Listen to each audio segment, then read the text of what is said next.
However, regular use is where things get wonky and tricky, right? So that's where there's a pattern emerging, might be still manageable, but they're using on a regular basis. They haven't experienced massive consequences yet. That's another thing I just want to say is that every family I've ever worked with in my entire career minimizes. They just do, right? We all assume things are not as bad as they are. We all like to believe that we know our kids and our kids are wonderful people. However, having been a therapist licensed since 2002 and even in grad school and internships since 1999, so I'm an OG in this game, and I've sat in front of thousands and thousands of teens and young adults. There's a lot of crap you don't know. It's just something we have to embrace as a parent.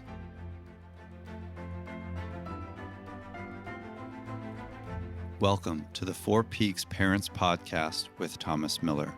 Are you tired of your tweens, teens, and young adults' negative behaviors and poor choices holding you emotionally hostage, controlling your family, and ruling your life? If you answered yes, then you are in the right place. This podcast is a community for courageous parents just like you who come here to gain effective tools, skills, and take action so they can change their tween, teen, or young adult's life and improve their family's future.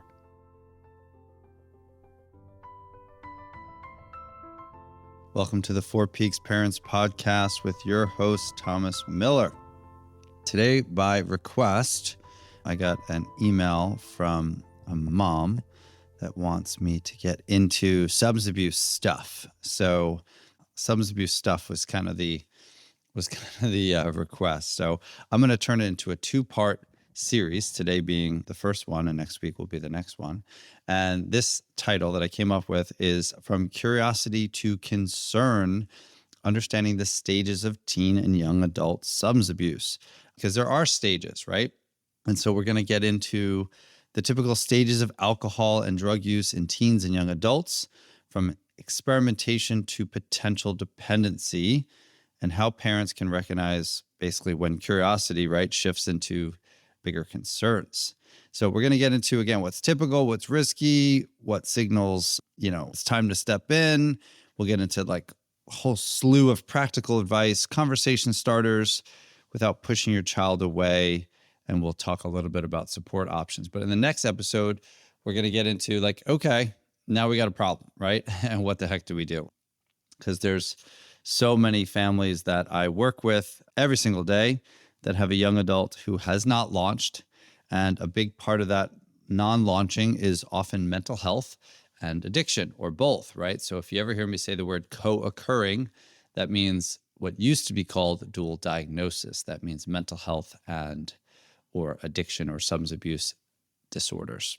When you think substance abuse, though, I bet you're thinking like heroin or oxycodone or whatever, or, oh my God, potentially crack, It's really important when we think about substance abuse to think about, of course, yes, there's Xanax and all kinds of other pills and, ketamine and a million different things, right? But really a very common thing that's really having a huge negative effect, let's say on the launching, is cannabis. And I'm not like anti-cannabis across the board and there's no possible potential value there.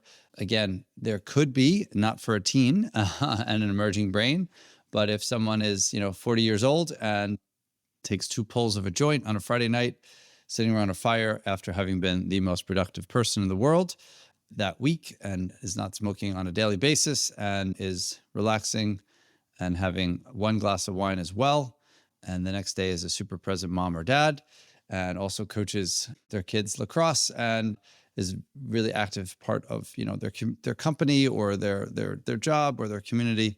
Well, that's not who we're talking about. So when I'm talking about cannabis here, I'm talking about chronic cannabis use. And for teens, which we're going to get into, the stages of substance abuse, they move very quickly.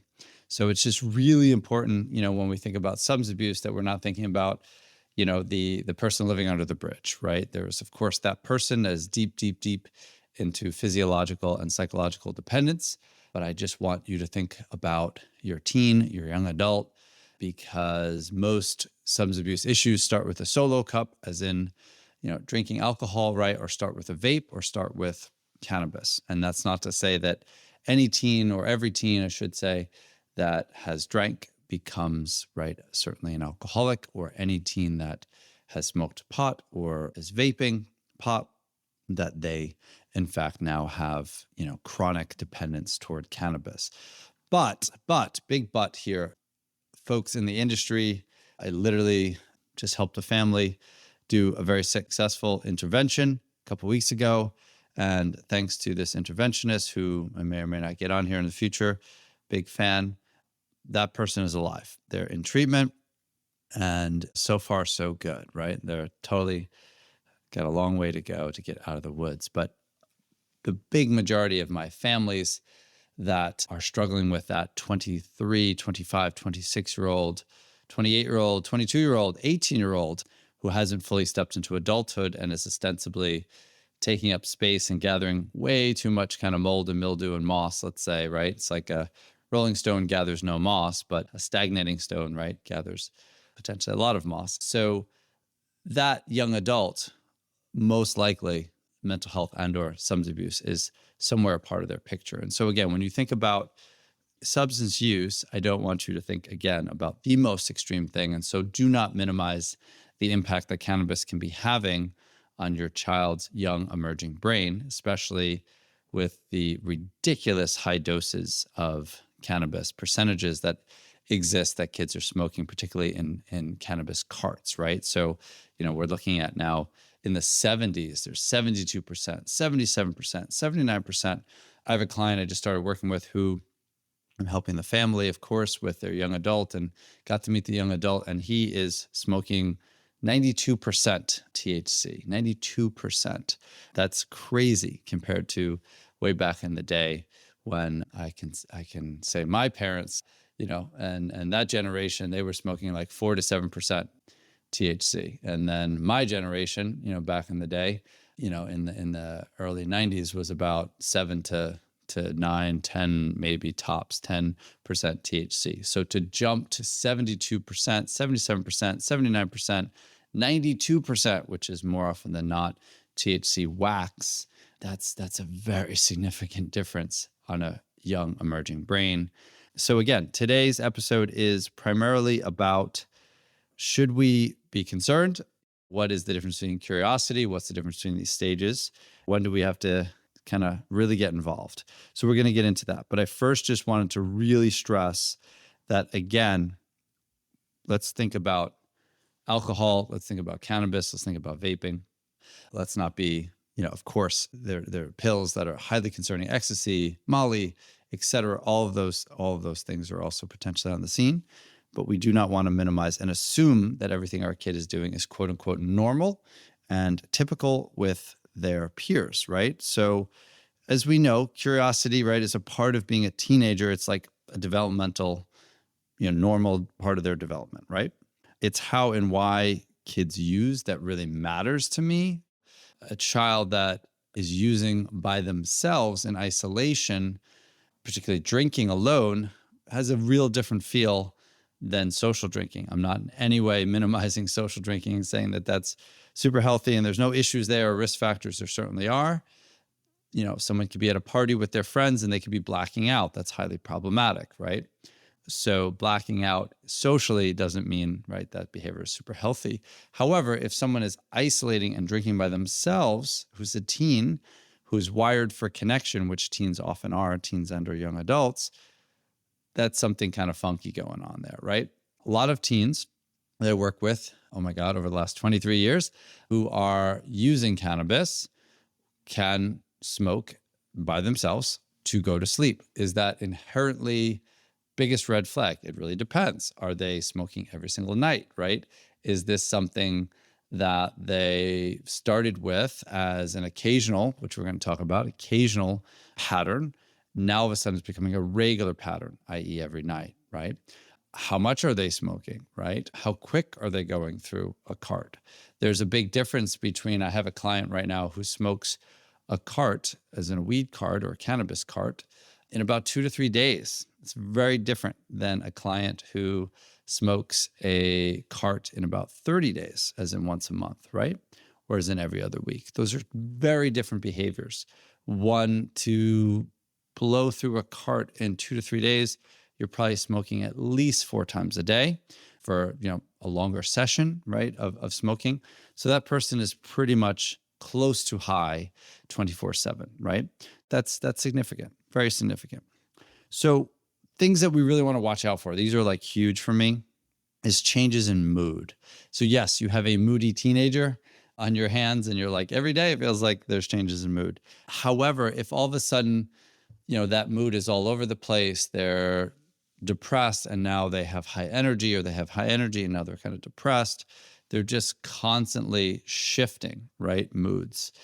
Changes in sleep. Are they sleeping? Which again, teens sleep like crazy on the weekends. So again, we don't have to call the National Guard, if our kid is sleeping till like 11 on a Saturday. But are they all of a sudden not sleeping very much and there's a decreased need for sleep? Or is there all of a sudden an increased need for sleep, right? That's another potential red flag. All of these things could be signs of mental health, right? And or addiction, or both. So we just want to be mindful of that. Do you see any big changes in their friends, right? That's huge. All of a sudden they're so not hanging out with blah, blah, blah person anymore, right? Like, and even you mentioning like, oh, how's Steve, or how's, whatever, Billy or Karen or whoever, right? And they're freaking out. Like, what do you mean? I hate them. I can't stand them, right? That's a red flag, right? There's a shift there, right? All of a sudden they were super copacetic and connected, and now this person is like, chopped liver, right? Where is their school performance? Is it declining, right? And again, significant, we're talking about. Someone goes from straight A's to a B plus, no big 5-alarm fires there, but are all of a sudden really huge decline in school.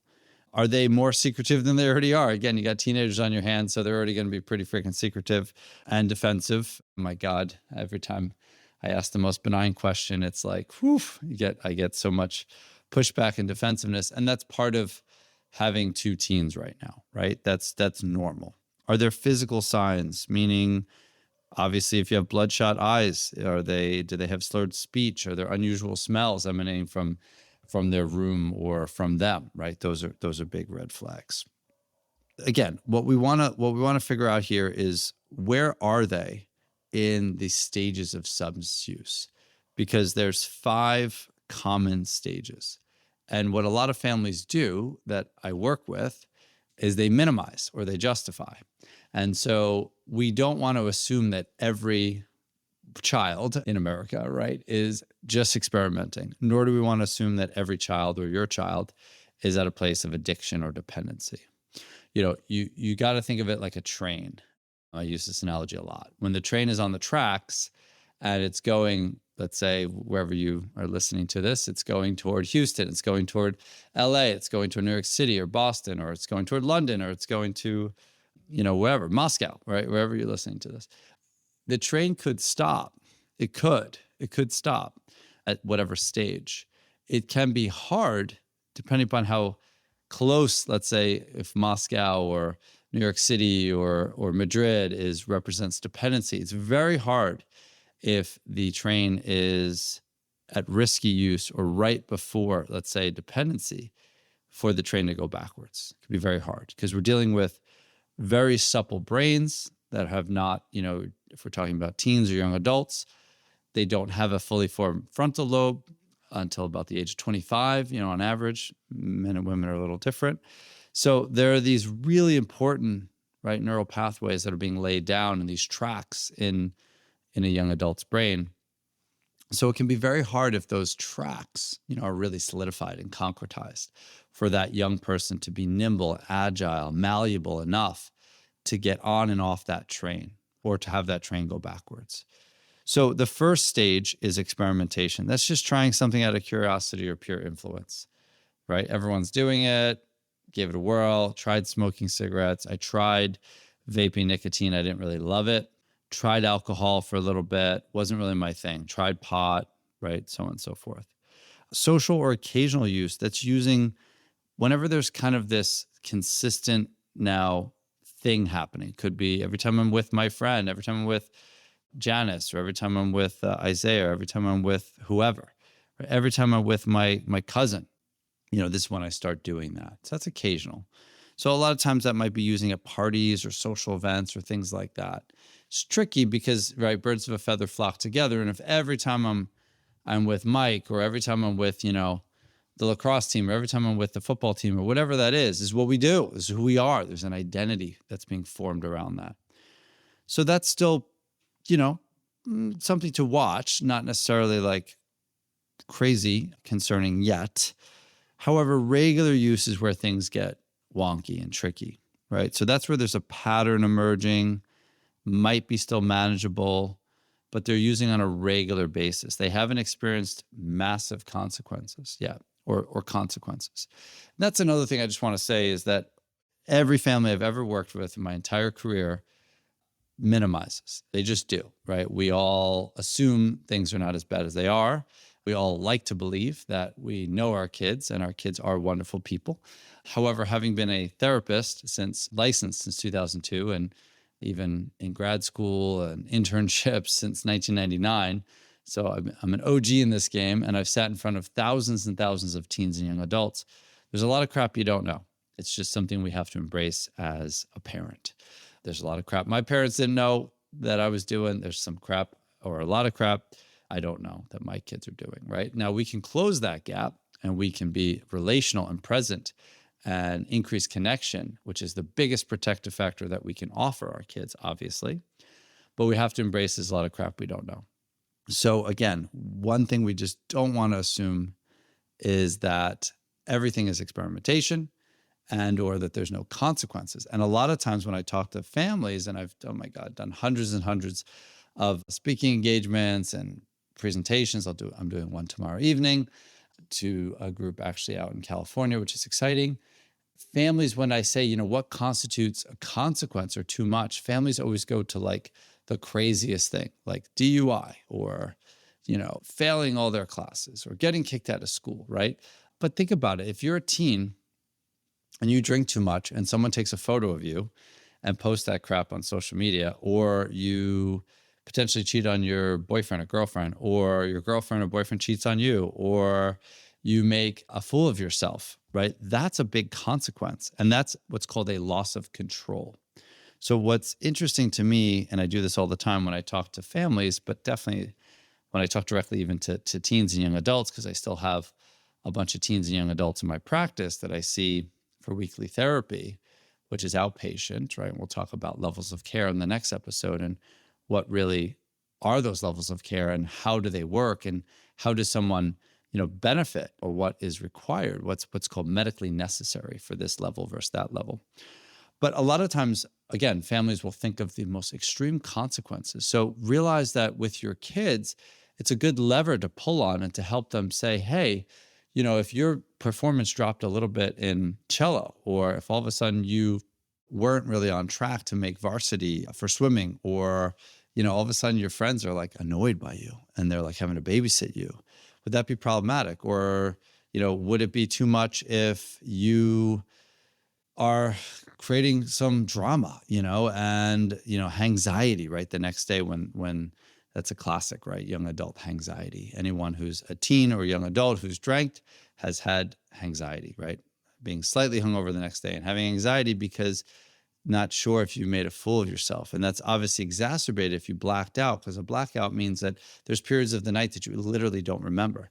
Your blood alcohol content was higher than basically your working memory. Once it hits a certain level, your brain will shut off those memories. So you're still quasi-functioning, just without the memories of that functionality. And that's what creates that. So, okay, we got our 5 stages. We got experimentation, we got social or occasional, we got regular use, and then I call it abuse. It can be called risky use, but that's where all of a sudden your use begins to interfere with kind of daily functioning. You're having issues in your relationships. You're having issues around your responsibilities. You could be late to work.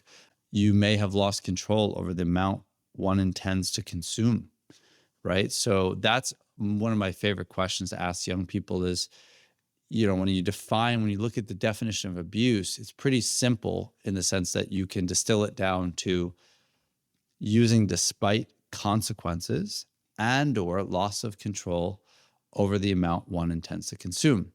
Well, a lot of young people that I've worked with, done therapy with, or the families that I coach and I teach all the parents in the Four Peaks Parents Program, what's called motivational interviewing, which is a really great way to create change. It's an invitation to change, to engage their young adult who may already be smoking, let's say, way too much cannabis and be in a risky / abuse place with their cannabis or their drinking or other drugging. It's a great way to recognize where they are, because not everyone is in the same stage of change. Someone could be pre-contemplative. That means not even contemplating change. Someone could be contemplating some aspect of change. Someone could be preparing to make a change. Someone could be in an action phase of making a change, and someone could be in a maintenance phase of that change. So when we talk to our young person, we have to recognize where they are, how ready are they? And so often families come in, boof, really heavy and have this ginormous dump of a conversation that basically from a short attention span theater, nothing's really getting done. So the families who are part of the Four Peaks Parents Program, which is killing it right now, so excited to see how successful it is and how many families are coming on board to both the individual and the group model. We've had so many cool new groups that have just wrapped up. It's been fantastic to see these families benefit from the value of learning from other parents, right? Some OGs in the game, been there, done that. And of course, the individual model is great for those families that want to remain confidential and anonymous, and of course, want to benefit from the Four Peaks video library, the Four Peaks workbook, and of course, the one-on-one sessions, as well as the troubleshooting call each week. That both of those models, individual group, take place across 90 days, and it's outcome driven, and we're creating the change that you desire and basically changing your entire family system and family dynamic and setting your loved one up for success. So awesome when I see families wrapping up and really putting all the tools to use. So just the other day, we were talking about how, again, what defines abuse is using despite consequences. So again, we're not talking DUI. Consequence could be a friend piecing out on them, right? Who's sick and tired of kind of playing the caretaker, cleaning up for them. It could be a friend who's just so tired of, like, oh my God, all their projected helplessness or their drama. That's a consequence. A consequence could obviously be the end of a relationship. A consequence could obviously be losing that internship, if you're a college person. Consequence could be having to take it incomplete. That's such a common thing with so many of the families I've coached. They have so many young adults that are getting withdrawals or incompletes, or potentially have to are on academic suspension or taking a quote unquote mental health leave, which more often than not doesn't transition into desired change unless in fact that person works with a therapist and the family works with a coach like myself, or they go to treatment or do the work that's necessary to get them back to that functionality. So when you think about abuse and what really defines abuse, again, is using despite consequences. And we don't want to think massive consequences like getting arrested. And it's also losing control over the amount one intends to consume. And so often with young people, what I love, and this happened just a couple of months ago with this young woman I started working with, and I said, hey, can you define for me what would be a loss of control around, around your use? And she's like, what do you mean? She's like, I'm getting effed up this weekend, So it's like, she's trying to control the narrative to basically say, like, that isn't a loss of control because she intends to be effed up, right? So just because someone has intentionality around abusing doesn't mean that they haven't lost control. And so an easy way to think about that is to engage, a young person, be like, well, are you trying to get blacked out this weekend? Would that be too much? Are you looking to have a fight with your friends and or partner? Do you want to basically come off your diet? Do you want to be hungover on a Saturday or Sunday that you're not going to the gym and you've been doing great with that? It's so important, to look at this from a holistic lens, because this idea of, oh, it's not a consequence because I slept to 2 p.m. on Sunday, that's only because they're creating a situation that allows them, like a 18-wheeler, to make a wide turn. If you ever look on the back of the mud flaps of an 18-wheeler, it says, be careful or be mindful or caution, makes wide turns. So it's basically saying, like, watch out, we're going to take up almost 2 lanes here to make this turn. So a lot of young people do that mentally. They're like, what the hell? It doesn't affect anybody that I got up at 3 p.m. on a Sunday. Well, it does and it doesn't. I mean, I say it does affect them because they clearly, were not stepping into that day from a place of high functionality, and they lost time. And they lost time to, increase their wellness and or to leverage that time potentially toward obtaining a job or advancing their career or whatever that is. And particularly if you have that young adult living in your house and they're taking up a lot of space and they're emerging at 2, 3 o'clock, in the afternoon, and then they're asking you what the hell's for breakfast, which is already almost dinner. That's a problem. That's a problem. And we have to look at our role and what is our relationship and what are we asking of that person, which we're going to get into big time, certainly in the next section of the next episode. But again, the last and final phase. So we got 5 phases: experimentation, social or occasional use, regular use, abuse or risky use, and then you have dependency or addiction, which is physical or psychological need to use. Quitting is really difficult. They could be having psychological and or physiological signs of dependence. And they might, extreme case, of course, is someone who is having cravings, someone who potentially has an eye opener, someone who, needs to use just to not feel sick. But even simpler, I mean, someone who's having drinking too much on a Saturday and then they're hungover on that Sunday, and then they go out again, that Sunday afternoon or evening. And again, I have clients who they're able to have norms that are decent, let's say Monday through Thursday, if they're a young adult who has a job or in college, decent. But then there's a complete and utter breakdown, a loss of control, and they're sleeping and changing their whole sleep cycle, which is akin to kind of like flying to Europe and back, because now they've changed their biological clock. And it's very hard for your brain to toggle or code switch from what are the norms from a pleasure pathway perception on Monday, Tuesday, Wednesday to then what the hell are the norms on the weekend. Very hard to walk that back. Again, one thing I think I made it really clear is that not all use is curiosity or experimentation, but not all use is obviously a dependency or addiction. One thing that's really important to think about is family history, right? Do you have genetic predisposition? Because believe it or not, your young adult and or teen has inherited your tolerance. If you have a high tolerance because, let's say you're in recovery now and you used to really struggle with alcoholism or drinking or drugging, or your father or mother, whoever that is, they're inheriting your tolerance. So they're already set up to have to push through those stages of change a little bit faster. The key thing for me too, especially with teens, is we're dealing with a super supple emerging brain, and young adults can rip through experimentation to abuse so fast. I mean, again, with cannabis, as much as people want to say it's not addictive, there's so many young adults. I mean, I have a bazillion young adults I've worked with throughout my career who are in their 20s who would, if they could go back in a time machine to their 13, 14, 15, 16-year-old self, they would never want to start using, because now they're in a chronic pattern and they're really struggling. And as we know, it's an amotivational drug. It does not increase motivation. It decreases motivation and drive.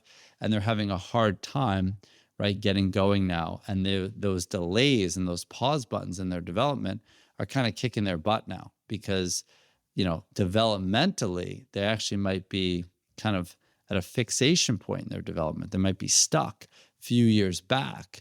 Biologically, they're 25, 26, 28, 22.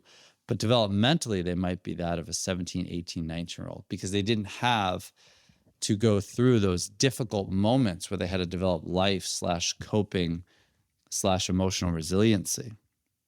So we really want, like I said, to not think of the conversation that we're going to have with our kids as the big talk. We want a series of micro talks. One of my favorite things to do just to start a conversation without judgment is just, hey, I've noticed, a few changes lately. I just want to check in with you. It's a great way to test, is there some anxiety around what you're saying? Because when we hold up the mirror, kids don't want to be atypical to their peers. So that was good and bad. If they're surrounded by healthy peers, then, hey, it seems like, I don't know, you're distancing yourself from so-and-so, or it seems like your grades are dropping a little bit off than where they were. And it doesn't really mesh with kind of, your friends who seem to be super committed toward the upcoming football season or whatever that is, right? Or rowing season. So it's a nice way to just kind of throw some things upriver, kind of see where they land downriver. Keep it open-ended. I definitely have unfortunately lectured to my kids, particularly while driving, because they can't jump out of the car. But we really want to avoid lecturing. Again, the whole key with every freaking episode I think I've ever put out here, it's all about connection over control. The goal isn't to like catch them, right? It's to support them. And I know I'm guilty of catching my kids being bad and becoming attuned to that. It's kind of like it creates the binoculars, right? Where we're the detective, where we really want to constantly keep that door open and have multiple, again, conversations, touch points, and really try to support them. The key is to stay calm and listen. It's so freaking hard. I know it, right? If your kid's like, yeah, I started smoking weed and everyone's doing it, right? And I'm only doing it on the weekends. It's such a weird double-edged sword where on the one hand, you want your kid to be honest and open with you to keep that open door, because that by itself, that relationality that you're going to have with your kid, that relationship, that connection is the protective factor. But internally, you're like an inferno and want to like shake them and like, I don't know, punish them for like 10 years, right? So really hard to stay calm and listen. But if you can try to override that, the degree to which you can maintain, right, the relationship and keep the door open versus slamming it shut, will in the long run really serve you. Please don't accuse or shame them. We're going to get into more like when to get help in the next episode here, but just try to really think about, again, where are they in those stages of change? Do not ever assume it's all experimentation. Do not ever assume it's all abuse or high risk. So you really want to solicit information, ask questions, gain more information. Yeah, okay, you're saying everyone's doing it. Tell me what that looks like. What does that mean? If your kid's willing to share these things with you, you're in, like, fantastic. How then do we manage this? What do you want to do about that? What is too much? That's one of my favorite questions. Okay, you tell me you got this. All right, but what does it look like when you don't got this? What is a loss of control? What is too much?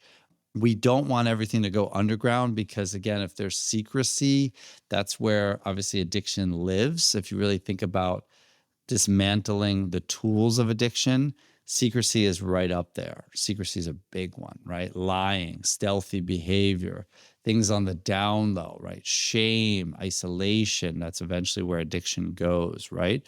But on the front end, if your child knows they can't go to you, and I'm not saying that they need to share every little thing with you, and I'm not saying that you're like, oh my God, high five, that's great, you did 6 shots. We do have to hold our kids accountable. We do have to, like an accordion, shrink and make their world smaller if they clearly can't manage and lack those internal controls. But again, don't automatically assume that we're punishing them for two years or that you're drug testing. Not a fan of drug testing your kids, because that clearly indicates that they need a program. And the moment you start drug testing and wearing those hats, you're basically turning your home into a structured sober living program, and it's creating a lot of tension. And that really just is information where you're going to need some help. And please obviously reach out if you are concerned that your child's use has drifted or increased from experimentation to might be into the regular or abuse category. So again, please push connection. Smell your kids, talk to your kids. My favorite thing to do is when kids come home, teens come home from a party, come home from a hangout, come home from the movies, come home from a bowling thing, whatever it is. Hey, sit down, tell me about it. Number one, you get to look in their eyes and see if they're bloodshot. You get to smell them. You get to get a sense of, are they slurring their words, right? You get to have this conversation with them. You flowed some trust their way. Maybe they've actually earned it and they're 100% sober and demonstrated great behaviors there. So that's super important, okay? Really keep your eyes on, are there shifts in friends, shifts in mood, shifts in weight, sleep, grades? Those are all markers that things are potentially not going so hot, right? And that's most likely mental health and or addiction. Check in. A lot of observation. It looks to me like, it feels like, make a lot of reflections. Have you noticed? That's one of my favorite questions. I could be wrong, but it seems that you're not hanging out with so-and-so as much. It looks like you don't really care so much about, soccer or, chess anymore, or haven't really seen you pick up the drums in a while. Like, what's up with that? Ask these questions that create anxiety, a little bit of an anxiety, because we want our kids to, you want to titillate a little bit of discomfort by holding up the mirror to juxtapose against their normalization of what they're doing. Because they will tell you whatever the hell they're doing, everyone's doing, because they never want to be outside the norm, and they want to normalize and make their behaviors as typical as possible. Okay. So again, look for signs that things are moving and wonky. Ask open-ended questions like crazy, push in, build, and keep relationality high, right? Always have that door open. Make sure, again, that there's multiple conversations, not one big conversation. Avoid shame or blame. Don't lecture. Be inquisitive. Ask more questions. If clearly there's issues, ask for help, and we're going to get into that in the next episode. But you can always reach out to me, run anything by me. We can jump on a free discovery call, and you can learn more about the Four Peaks Parents Program and whether or not your family needs it to level set, to up level, I should say, and to set your family up for success so that you can move through the program and learn all the tips, tools, and strategies and approaches that are really going to help from a preventative standpoint to make sure that these behaviors don't bloom and increase, and that your child's brain, which is super supple, does not go deeper into normalizing these neuronal pathways to set them up, obviously, for future problems. So the stages of use, again, like I said, a young person can go so fast. It's a rapid progression. So we don't want to take a laissez-faire approach. We want to be as proactive as possible. Please reach out for help. You can certainly find out more information about me and or the Four Peaks Parents Program at fourpeaksparents.com, as well as please sign up for the newsletter. All the information is in the description. Do not lose hope. Realize that as much as this can feel like the end, right? If your child is struggling with cannabis or drinking or pills or deeper issues, this is really the beginning of a new chapter, and your kid needs you more than ever. And believe it or not, there is hope and help on the way, and that change is incredibly possible. All right. So I hope this was helpful. Look for the next episode. We're going to dive deeper into, okay, now it's unfortunately an issue, and what the heck do we do now that we, in fact, have a challenging situation on our hands with our kids' substance abuse. Have a great day. Be well.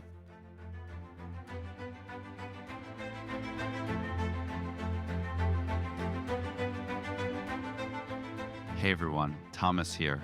First off, it means the world to me that you took the time to listen to my podcast. Thank you from the bottom of my heart. Also, if you want to receive the latest podcast updates, as well as expert parenting tips and practical strategies for navigating your tween, teen, or young adults' challenges directly to your inbox, then sign up for my newsletter. The link is in the description. And most importantly, if you're tired of feeling overwhelmed, stuck, stressed, and are losing sleep because you're constantly worried about your tween, teen, or young adult, your first step is to realize that you still have a choice and can do something about it. I'm ready to help you take action and create the results you desire today. Just go to fourpeaksparents.com and book a free strategy call. Let's do this. Last thing, while you were listening to this show, who was the one person that you thought could really benefit from hearing it? Please share it with them.